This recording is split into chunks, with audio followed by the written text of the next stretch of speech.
Ce n'est pas parce que vous vous aimez que vous n'aimerez pas les autres. Bien au contraire, plus vous vous aimez, plus vous pouvez donner de l'amour aux autres.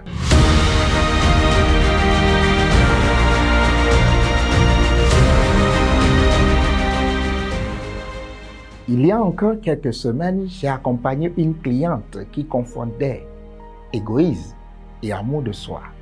Et je me suis rendu compte que plusieurs personnes confondaient ces deux mots, amour de soi, égoïsme.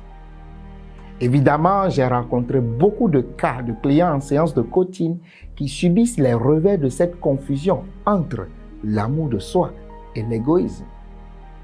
Savez-vous que l'amour de soi n'est pas de l'égoïsme? Non. Heureusement, l'écrivain Aristote, le philosophe, va mettre la pendule à l'heure. Il dit, je cite, « L'égoïsme n'est pas l'amour de soi, mais la passion désordonnée de soi. » Fin de citation. En réalité, ce n'est pas parce que vous vous aimez que vous n'aimerez pas les autres. Bien au contraire, plus vous vous aimez, plus vous pouvez donner de l'amour aux autres. Et plus vous pouvez recevoir de l'amour des autres. C'est simple. Quelqu'un qui n'a plus d'amour de soi n'a pas d'amour à donner aux autres parce qu'on ne peut donner que ce qu'on a. Et bizarrement, lorsque vous apprenez à aimer vos défauts, vous apprenez aussi à aimer les défauts des autres. Et lorsque vous cherchez ce qu'il y a de bon chez les autres, vous découvrez qu'il y a un meilleur en vous. Depuis que nous étions petits, on nous a répété beaucoup ces mots. Tu dois être bon, doux et généreux.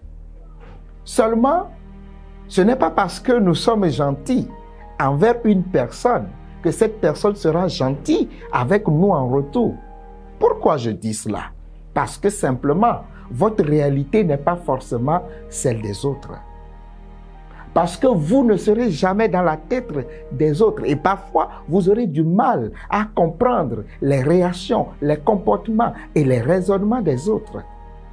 Parce qu'on nous a enseigné plein de craintes, plein de choses constamment qui ont déformé notre réalité. Je vous raconte l'histoire, une courte histoire du conteur de paraboles Anthony de Mello qui raconte la conversation d'un maître moine avec son disciple.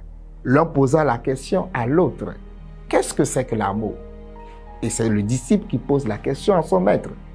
« L'absence de peur, » répondit le maître. « Et de quoi a-t-on peur ?» demanda à nouveau le disciple. « De l'amour, » retorque le maître. Waouh, waouh. Vous voyez là où se trouve le problème? La peur de l'amour. Imaginez donc comment serait votre bonheur si vous arrêtiez d'avoir peur de l'amour, si vous vous aimez davantage, si vous faisiez la paix avec vous-même, si vous faisiez la paix avec votre passé et votre perception de la vie, si vous arrêtez d'attendre la reconnaissance des autres pour vous aimer, et si vous acceptez l'amour des autres en retour, vous avez peur de quoi? Vous avez peur de qui? Le bonheur, n'est-ce pas ce que vous souhaitez au fond?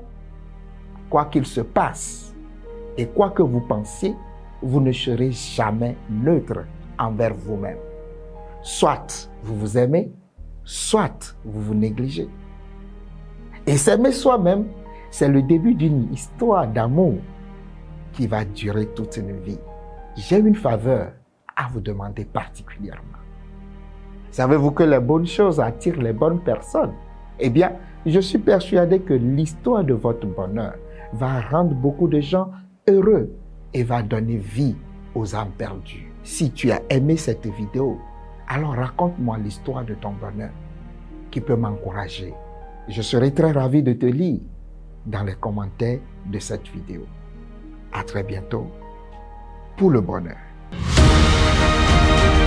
Si cette vidéo vous a plu, n'hésitez pas de commenter, de vous abonner et surtout d'activer la cloche de notification pour ne rien rater.